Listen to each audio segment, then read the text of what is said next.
ایک بچی اپنی محنت سے بڑھی ہے، ایک چھوٹے سے ٹاؤن سے مستقبل بنانے آئی ہے اور حالات کی وجہ سے پہلے ہی سہمی ہوئی ہے۔ اس طرح ٹیچر حبیب النساء نے پوری کلاس کے سامنے بے عزتی کی ہے۔ میرے ہنگامے پر مس حبیب النساء کو حاضر کیا گیا۔ سادہ سی خاتون مگر چہرے پر ٹھہراؤ، کہنے لگی ہاں میں نے کہا ہے، کیونکہ مجھے وہ بچی اتنی ہوشیار نہیں لگتی جتنے نمبر اس نے لیے ہیں۔ یقیناً سفارش کی ہے، کاپی کی ہے۔ مجھے پتا تھا کہ وہ بچی بیچاری سفارش کرانے کی طاقت نہیں رکھتی، نہ ہی اپنی سہمی ہوئی شخصیت کی وجہ سے کاپی کرنے کی صلاحیت رکھتی ہے۔ رٹے مار کر اس نے امتحان دیا اور اتفاق سے وہی سوال آ گئے جو اسے یاد تھے۔ میں مس حبیب النساء پر برس پڑی، یہ کہاں کا انصاف ہے؟ آپ سے چھوٹے شہر کی بچی کو دیکھ کر اسے کمتر قرار دے رہی ہیں اور اس کا مستقبل برباد کر رہی ہیں۔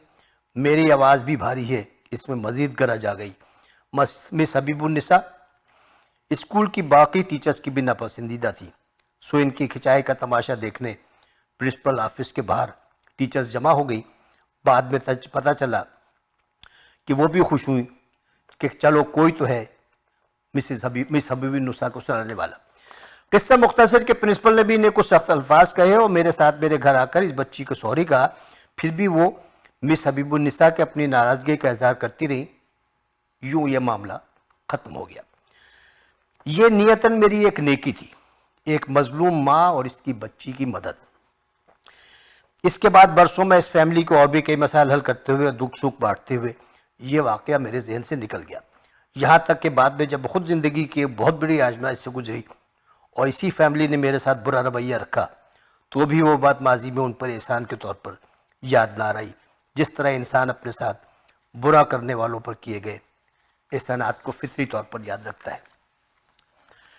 دبئی میں جب سسک کر کے میں نے اللہ تعالیٰ کو کہا کہ مجھ سے ایسی کیا غلطی ہو گئی جس کی سزا مجھ پر اولاد کی تکلیف کی صورت میں آئی ہے، جواب میں وہ حیات اسکول کی پرنسپل کے آفس کے اس منظر کی ایک سیکنڈ کی تصویر اور مس حبیب النساء کا چہرہ آیا۔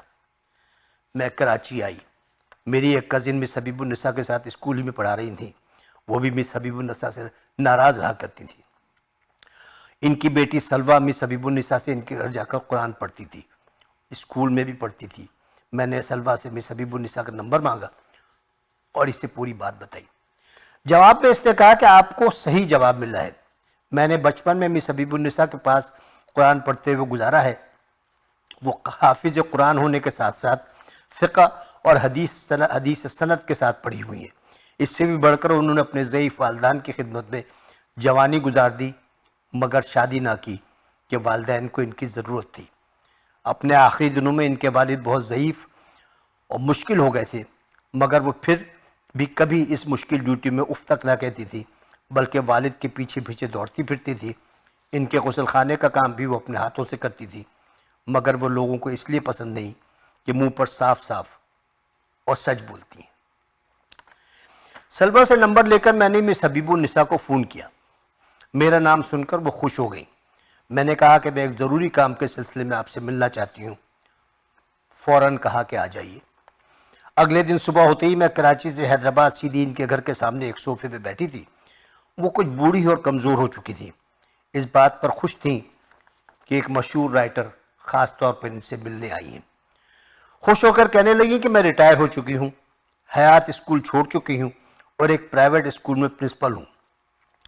آپ کا فون آیا تو میں نے ٹیچرز کو بتایا کہ نور الہدیٰ شاہ مجھ سے ملنا چاہتی ہیں۔ میری ٹیچرز نے کہا کہ ان کا بیوہ عورت کے حقوق سے متعلق ایک ڈرامہ چل رہا ہے، وہ اس موضوع پر آپ سے شرعی مشورہ کرنا چاہتی ہوں گی۔ میں نے کہا کہ آپ کو یاد ہے میں حیات اسکول میں آ کے شکایت لے کر آئی تھی؟ انہوں نے لمحے بھر سوچا، پھر انکار میں سر ہلا دیا کہ مجھے یاد نہیں۔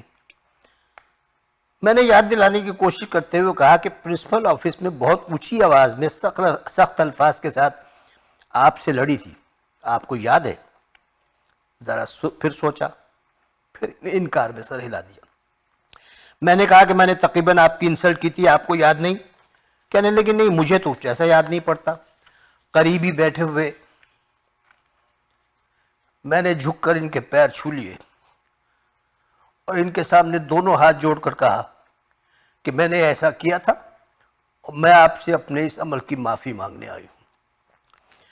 مذہبی بننے صاحب ایک دم سے معافی کے لیے جڑی میرے ہاتھوں کو دونوں ہاتھوں میں تھام لیا. یہ نہیں پوچھا کہ آج اتنے برسوں بعد کیسے یہ خیال آیا اور کس مجبوری نے تمہیں جھکایا ہے. انتہائی سنجیدگی سے کہا کہ میں نے آپ کو دل سے معاف کیا. اللہ میری معافی آپ کے لیے قبول فرمائے اور آپ جس بھی مشکل میں ہیں اسے آسان کرے اور آپ پر آئی ہوئی آزمائش معاف کرے. اس کے بعد انہوں نے بات بدل دی. بڑی دیر تک ادھر ادھر کی باتیں کرتی رہیں. بڑے شوق سے مجھے کھلاتی پلاتی رہیں. دعاؤں کے ساتھ مجھے خدا حافظ کہا. 1.5 گھنٹے کی ملاقات میں انہوں نے بات کا رخ اس طرح پا نہیں دیا کہ میں اپنی مجبوری کی اصل کہانی ان کو سناتی. چند دنوں بعد واپس دبئی لوٹ گئی جہاں انکوبیٹر میں ننھی سی جان میں ہماری جان پھنسی ہوئی تھی. میری وہ نواسی اس سال ستمبر میں 6 سال کی ہو جائے گی. ماشاءاللہ بہت ہی شرارتی ہے, بہت ہی ذہین اور باتونی. گھنگر جانے بالوں اور بڑی بڑی آنکھوں کے ساتھ بالکل گڑیا سی لگتی ہے. اللہ نے اسے ہر عیب سے بچا لیا. بس ایک ہاتھ کی چھوٹی انگلی کے اوپر کی پوری پور نیلی پڑنے کے بعد دوبارہ نارمل حالت میں نہیں آئی اور انگلی سے جھڑ گئی. اس پور کی ایک کمی ہمیں یاد دلاتی ہے کہ انسان کی تخلیق کا معاملہ کیا ہے اور کس کے ہاتھ میں ہے.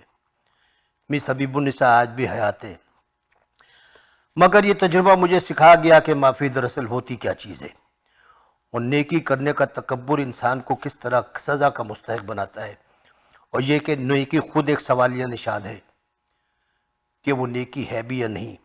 اسی لیے یہ دریا میں ڈالنے والی چیز ہے. اس تجربے سے میں نے یہ بھی جانا کہ ہم محض اس خوش فہمی میں مبتلا ہیں کہ ہم رسمی معافی تلافی کرتے ہوئے پچھلی گلی سے بہشت میں نکل جائیں گے. معافی آپ کے انا کے ٹکڑے ٹکڑے مانگتی ہے. معافی آپ کی انا کے ٹکڑے ٹکڑے مانگتی ہے جو رب کو نہیں چاہیے بلکہ اس انسان کے پیروں میں جا کے رکھنے پڑتے ہیں جن سے آپ نے زیادتی کی ہو. کس قدر شاندار کہانی ہے. امید ہے آپ کو پسند آئی ہوگی.